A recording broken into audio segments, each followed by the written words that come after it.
मिश्रा है। मैं महाराजगंज का रहने वाला हूँ, मूल निवासी। और हम करीब 8 साल से गौ सेवा का कार्य कर रहे हैं। और गौ सेवा का कार्य करने से हमको बड़ा लाभ मिला और हो भी रहा है। इसलिए लोगों से हम अपील करेंगे कि गौ का सेवा करें। हमारे सरकार भी हमारी मदद कर रही है जितना भी हो सकता है। संभवतः कभी कोई सरकार नहीं की है, लेकिन ये सरकार जो गौ का सेवा के बारे में आप लोगों के साथ कंधे से कंधा मिलाकर चल रही है। गौ का सेवा के हर सेवा के लिए सरकार कंधे से कंधा मिलाकर चल रही है, लेकिन आप लोगों का जितना भी इसमें प्रशंसा की जाए कम है कि माननीय मुख्यमंत्री, माननीय प्रधानमंत्री जी हर गाय के पीछे 40-50 रुपया दे रहे हैं कि हमारे जितने भी गाय हैं जो अस्थायी गौशाला में है उनके खाने पीने के लिए दे रही है। लेकिन ये समझिए कि हमारे जो संस्कार, हम लोग संस्कार को छोड़ते जा रहे हैं। ऐसा क्यों हो रहा है? ऐसा नहीं होना चाहिए। इसके बारे में गहन अध्ययन करना चाहिए लोगों को कि पहले कभी हम लोग गाय नहीं छोड़ते थे, पहले कभी हम लोग बैल नहीं छोड़ते थे, लेकिन आज इतना अत्याचार फैल गया है कि लोग दूध दूहने के बाद उसको ऐसी तरह के ऐसे ले जाकर छोड़ दे रहे हैं जैसे लग रहा है कि कोई उनसे कोई मोहब्बत नहीं है। जैसे कपड़ा फट जाए तो ले जाकर किसी घूर में फेंक दें, किसी जला दें। इस तरीके से इतना हैवानियत फैल गया है। लेकिन जब से देखिए कि सरकार भी उनका मदद करने के लिए तैयार है। ये मान के चलिए कि हम गाय में कहते हैं 36 करोड़ देवी देवता गाय में विद्यमान है। और गाय के घी से आपका भगवान का पूजा होता है, आदमी खाते भी हैं। अगर कोई जैसे रोगी होता है उसमें भी काम आता है। गाय के दूध से भी तमाम प्रकार के रबड़ी है, मलाई है, मीठा है, तमाम प्रकार के पनीर है, पकवान बनते हैं। आप खोज रहे हैं कि हमको ओरिजिनल दूध मिले, ओरिजिनल पनीर मिले। अरे जब आप गाय पालेंगे, भैंस पालेंगे, तब तो ओरिजिनल गाय भैंस का दूध पाएंगे ना। और जब पालेंगे नहीं तो मिलेगा कहाँ से? और पालेंगे तो ऐसा कर रहे हैं कि आप जब दूध देना बंद कर रहे थे ले जाकर छोड़ दे रहे हैं, ले जाकर रोड पे छोड़ते हैं। ऐसे नहीं, अस्थायी गौशाला बने हुए हैं, सरकारी अस्थायी गौशाला बने हैं, ले जाकर वहाँ छोड़िए। आप ऐसे जगह ले जाकर के छोड़ देते हैं, रोड पे ले जाकर छोड़ देते हैं, वो भी डिवाइडर के बीचों बीच छोड़ देते हैं, जहाँ पे आए दिन एक्सीडेंट होता है। एक्सीडेंट होने में पशु का भी क्षत विक्षत हो जाता है, और जिस गाड़ी से लड़ते हैं उनको भी कुछ न कुछ नुकसान हो जाता है, और आए दिन में बुरी स्थिति हो जाती है।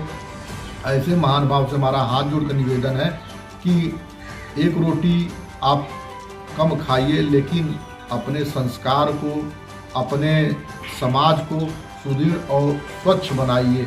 अगर नहीं बनाएंगे तो यही समाज कल के लिए दूषित हो जाएगा। तो आपको भी उसका दूषित का प्रभाव पड़ेगा, हमको भी प्रभाव, सब पर भी पड़ेगा। एक छोटी सी बीमारी कोविड आई थी, जो कोविड एक जगह से चालू हुई और पूरे वर्ल्ड में, पूरे भारत में फैल गई।